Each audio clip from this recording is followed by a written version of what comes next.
नमस्कार,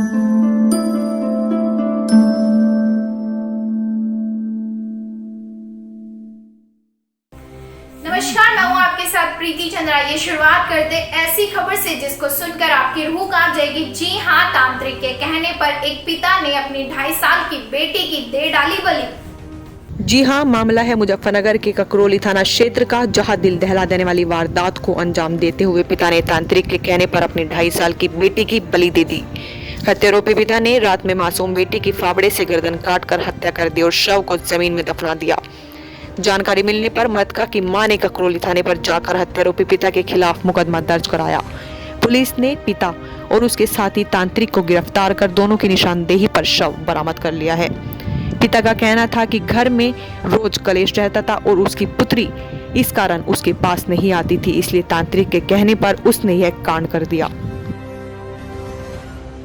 अखिल भारतीय संत संघर्ष समिति ने पालघर में हुई धर्म साधुओं के हत्या आरोपियों को शीघ्र गिरफ्तार करने की उठाई मांग। महाराष्ट्र के पालघर में साधुओं की नृशंस हत्या पर शोक व रोष व्यक्त करते हुए अखिल भारतीय संत संघर्ष समिति ने महाराष्ट्र के मुख्यमंत्री को संबोधित ज्ञापन में हत्यारोपियों को शीघ्र गिरफ्तार कर कड़ी कार्यवाही किए जाने की मांग की। उन्होंने मुख्यमंत्री से मांग करते हुए कहा कि तीनों पुण्य आत्माओं के हत्यारों को 1 माह के अंदर कानूनी प्रक्रिया के तहत दंडित किया जाए तथा घटनास्थल पर तैनात पुलिस कर्मियों को बर्खास्त कर लॉकडाउन का पालन करने में विफल रहने वाले थाना प्रभारियों पुलिस अधिकारियों के विरुद्ध कार्रवाई की जाए। उन्होंने मांग करते हुए कहा कि घटना की जांच उच्च न्यायालय के न्यायाधीश द्वारा कराकर षड्यंत्र में शामिल सभी हत्यारोपियों के खिलाफ मुकदमा दर्ज कराया जाए ताकि निर्दोष साधुओं को न्याय मिल सके।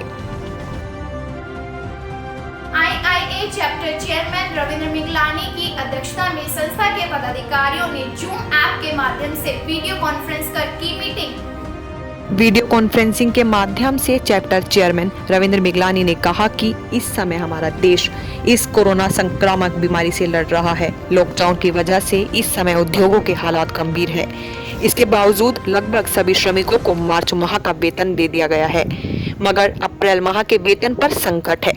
अधिकतर उद्यमी प्रयास कर रहे हैं कि 50% वेतन तो कम से कम दिया जाए, जिसमें 25% अंशदान उद्योग का हो तथा 25% अंशदान राज्य सरकार का हो। साथ ही उन्होंने कहा कि वुड कार्विंग उद्योग जो विश्वविख्यात है, इस कारोबार पर भी संकट के बादल मंडरा रहे हैं, इसलिए सरकार को इस उद्योग के लिए राहत पैकेज की घोषणा करनी चाहिए। साथ ही जनपद सहारनपुर कोरोना संक्रमण के मामले में संवेदनशील होता जा रहा है, इसलिए लॉकडाउन का पूरी तरह से पालन करना बहुत जरूरी है। बैठक के दौरान महासचिव राजेश सप्रा, कोषाध्यक्ष मनजीत सिंह अरोड़ा, पूर्व राष्ट्रीय अध्यक्ष रामजी सुनेजा आदि ने भी अपने अपने विचार विमर्श किए। नकुड़ पुलिस ने भारी मात्रा में नशे की गोलियों के साथ 2 अभियुक्तों को गिरफ्तार कर भेजा जेल।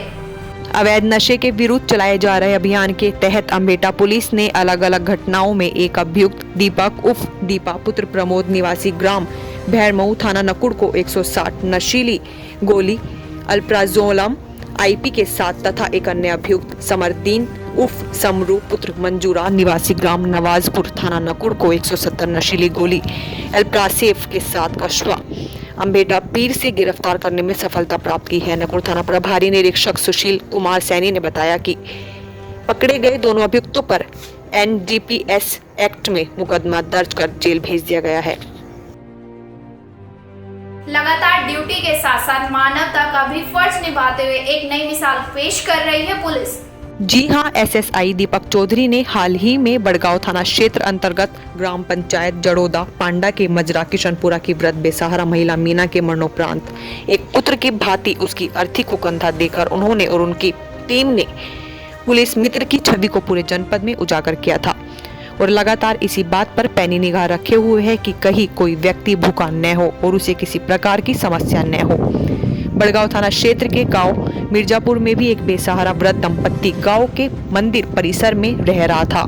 जानकारी मिलते ही बड़गांव थाने में तैनात SSI दीपक चौधरी उनका हालचाल जानने के लिए मिर्जापुर गांव के मंदिर परिसर में पहुंच गए और लगातार उनके लिए भोजन की व्यवस्था कर रहे हैं, जिससे पुलिस का यह मानवीय चेहरा समाज में एक बहुत सुंदर संदेश दे रहा है।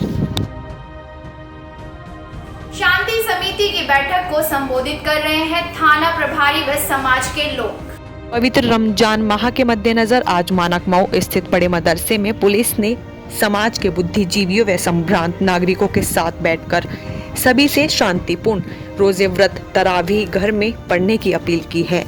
बैठक में बोलते हुए थाना प्रभारी विनोद कुमार ने कहा कि आगामी 25 अप्रैल से रमजान माह आरंभ होने जा रहा है, जिसके लिए सभी लोग शांति व्यवस्था बनाने में योगदान दें और वैश्विक महामारी के चलते लोग लॉकडाउन में सोशल डिस्टेंसिंग का अनुपालन करते हुए रमजान के दौरान तरावीह अपने अपने घर में ही पढ़े। लॉकडाउन का उल्लंघन करने वालों पर होगी सख्त कार्रवाई। वायरस से लड़ाई में प्रशासन दिन प्रतिदिन सख्ती दिखा रहा है।